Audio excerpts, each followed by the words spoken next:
ಮೂತ್ರಪಿಂಡದ ಆರೋಗ್ಯ ಕಾಪಾಡೋದು ಹೇಗೆ ಗೊತ್ತಾ? ಕಿಡ್ನಿ ಸ್ಟೋನ್ ಅಪಾಯ ತಪ್ಪಿಸಲು ಹೀಗೆ ಮಾಡಿ. ಮೂತ್ರಪಿಂಡದ ಆರೋಗ್ಯ ಕಾಪಾಡುವುದು ಹೇಗೆ? ಕಿಡ್ನಿ ಕಲ್ಲಾಗೋದನ್ನ ತಡೆಯಲು ಹೀಗೆ ಮಾಡಿ. ಮಾನವರ ದೇಹದಲ್ಲಿ ಪ್ರತಿಯೊಂದು ಅಂಗಗಳಿಗೂ ಅದರದ್ದೇ ಆದ ಪ್ರಾಮುಖ್ಯತೆ ಇದೆ. ಯಾವುದೇ ಒಂದು ಅಂಗ ಊನವಾದ್ರೂ ಅದರಿಂದ ಆತನ ಇಡೀ ಶರೀರ ಹಾನಿಗೊಳಗಾಗತ್ತೆ. ಅದರಲ್ಲೂ ಕಿಡ್ನಿ ವ್ಯಕ್ತಿಯೋರ್ವನಿಗೆ ಅವಿಭಾಜ್ಯ ಅಂಗ. ತನ್ನ ದೇಹ ಸಮತೋಲನದಲ್ಲಿಟ್ಟುಕೊಳ್ಳಲು ಆತ ಕಿಡ್ನಿಯ ಆರೋಗ್ಯ ಕಾಪಾಡಿಕೊಳ್ಳಬೇಕಿದೆ. ಆದರೆ ಇತ್ತೀಚಿನ ದಿನಗಳಲ್ಲಿ ಕಿಡ್ನಿ ಸಮಸ್ಯೆಯಿಂದ ಬಳಲುವವರ ಸಂಖ್ಯೆ ಏರಿಕೆಯಾಗುತ್ತಲೇ ಇದೆ. ಅದರಲ್ಲೂ ನೀವು ಊಹಿಸದಷ್ಟು ಪ್ರಮಾಣದಲ್ಲಿ ಈ ಸಂಖ್ಯೆ ಏರಿಕೆಯಾಗಿದೆ. ಭಾರತೀಯ ಜನಸಂಖ್ಯೆಯ ಅಂದಾಜು 10% ಜನರು ದೀರ್ಘಕಾಲದ ಮೂತ್ರಪಿಂಡ ಕಾಯಿಲೆ ಎದುರಿಸ್ತಾ ಇದ್ದಾರೆ. ಇದು ಅಪಾಯಕಾರಿ ಸಂಖ್ಯೆಯಲ್ಲಿ ಏರಿಕೆಯಾಗಿದೆ. ಇದಕ್ಕೆ 10 ಹಲವು ಕಾರಣಗಳ ಪಟ್ಟಿ ಮಾಡಲಾಗುತ್ತೆ. ಅದರಲ್ಲೂ ಈ ಸಮಸ್ಯೆಗಳು ನಗರ ವಾಸಿಗಳಲ್ಲಿ ಹೆಚ್ಚಾಗಿ ಕಂಡು ಬರ್ತಾ ಇರೋದನ್ನ ಕೂಡ ಗಮನಿಸಲಾಗಿದೆ. ದೇಹದಲ್ಲಿನ ಕಲ್ಮಶಗಳನ್ನ ತೆಗೆದುಹಾಕಿ ನಮ್ಮ ಆರೋಗ್ಯ ಕಾಪಾಡಲು ಕಿಡ್ನಿ ಬಹಳ ಮುಖ್ಯ. ಅಧಿಕ ರಕ್ತದೊತ್ತಡ, ಅನೇಕ ಸಮಸ್ಯೆಗಳನ್ನ ತಡೆಯಲು ಇದು ಸಹಕಾರಿಯಾಗಿದೆ.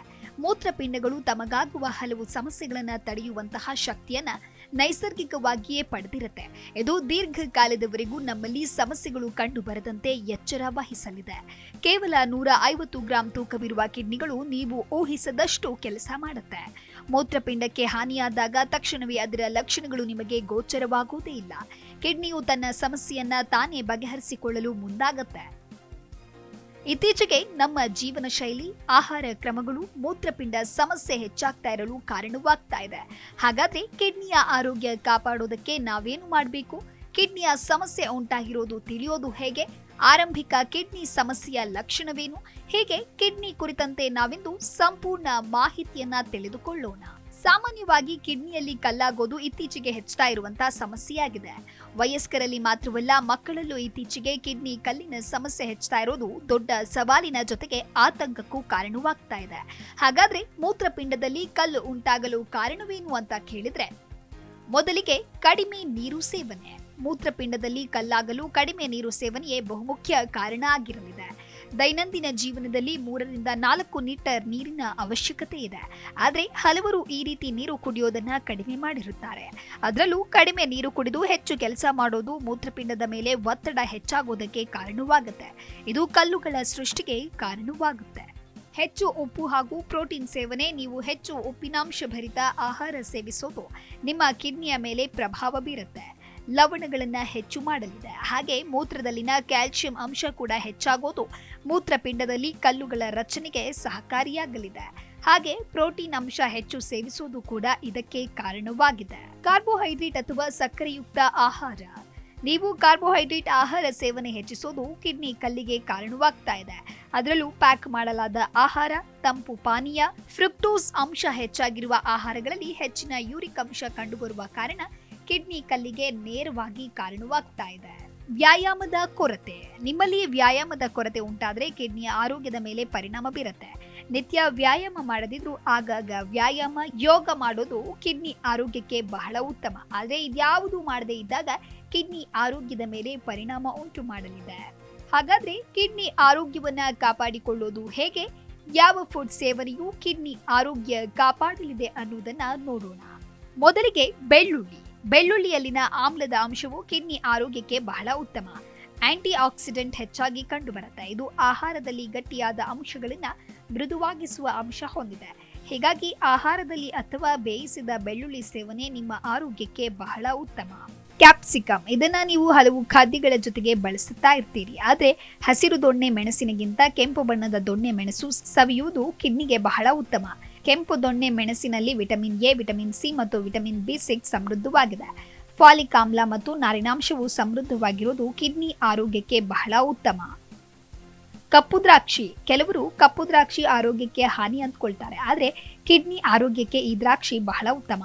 ಕಿಡ್ನಿ ಮತ್ತು ಮೂತ್ರಕೋಶದಲ್ಲಿ ಕಂಡುಬರುವ ಬ್ಯಾಕ್ಟೀರಿಯಾ ನಾಶಕ್ಕೆ ಇದು ಕಾರಣವಾಗಲಿದೆ. ಈ ದ್ರಾಕ್ಷಿಯಲ್ಲಿ ಫ್ಲಾವನಾಯ್ಡ್ ಎಂಬ ಅಂಶ ಕಂಡುಬರುತ್ತೆ. ಇದು ಉರಿಯೂತ ಕಡಿಮೆ ಮಾಡಲಿದೆ. ಸೇಬು ನಮ್ಮ ದೇಹಕ್ಕೆ ಬಹಳ ಮುಖ್ಯ. ಇದರಲ್ಲಿ ವಿಟಮಿನ್ ಸಮೃದ್ಧವಾಗಿದೆ. ಒಳ್ಳೆಯ ಕೊಲೆಸ್ಟ್ರಾಲ್ ಮಟ್ಟ ಮತ್ತು ಮೂತ್ರವು ಶುದ್ಧವಾಗಿರಲು ಸೇಬು ಮುಖ್ಯ. ಹೀಗಾಗಿ ಒಂದು ಸೇಬು ನಿಮ್ಮ ಕಿಡ್ನಿ ಆರೋಗ್ಯ ಸುಧಾರಿಸಲು ಸಹಕಾರಿಯಾಗಲಿದೆ. ಕಿಡ್ನಿ ಸಮಸ್ಯೆಗೆ ಪ್ರಮುಖವಾಗಿ ಡಯಾಲಿಸಿಸ್ ಮಾಡಲಾಗುತ್ತೆ. ಕಿಡ್ನಿ ತನ್ನ ಶುದ್ಧೀಕರಣ ಕಾರ್ಯ ಮಾಡಲು ಅಸಮರ್ಥವಾದಾಗ ಕೃತಕವಾಗಿ ಈ ಕಾರ್ಯ ಮಾಡಬೇಕಾಗತ್ತೆ. ಹಾಗೆ ಕಿಡ್ನಿಗೆ ಮರುಜೀವ ನೀಡುವ ಕಾರ್ಯ ಮಾಡಲಾಗತ್ತೆ. ಇದನ್ನೇ ಡಯಾಲಿಸಿಸ್ ಎನ್ನಲಾಗುತ್ತೆ. ಡಯಾಲಿಸಿಸ್ ಮೂಲಕ ರಕ್ತನಾಳಗಳಲ್ಲಿರುವ ಅಧಿಕ ನೀರಿನಂಶ ತೆಗೆಯಲಾಗುವುದು. ಕಿಡ್ನಿ ಮಾಡುವ ಕಾರ್ಯವನ್ನ ಡಯಾಲಿಸಿಸ್ ಮೂಲಕ ಮಾಡಲಾಗತ್ತೆ. ಕಿಡ್ನಿ ಸಮಸ್ಯೆ ಹಂತವಾಗಿರುವ ಎಂಡ್ ಸ್ಟೇಜ್ ರೆನಲ್ ಡಿಸೀಸ್ ತಲುಪಿರುವ ರೋಗಿಗಳಿಗೆ ಮಾತ್ರವೇ ಡಯಾಲಿಸಿಸ್ ಮಾಡಲಾಗತ್ತೆ.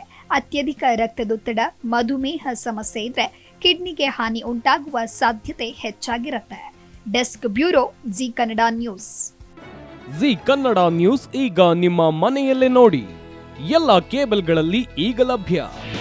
ನಿಮ್ಮ ನೆಚ್ಚಿನ ಜಿ ಕನ್ನಡ ನ್ಯೂಸ್ ಈಗ ಸನ್ ಡೈರೆಕ್ಟ್ ನಲ್ಲಿ number 292, Tata play number 1664, Jio TV number 1334, NXT digital number 30, in cable number 30, city networks 51, U digital number 162, GTPL number 17, Rockline telecommunications number 42, Shri Basaveshwara cable number 168, rural cable network 60, Vinayaka digital 57, Abhishek cable 821, city channel 53, Siddeshwara cable network 57, V4 digital Infotech 628, Surya digital networks 53, Gajanan digital number 836, Malnad infotech private limited number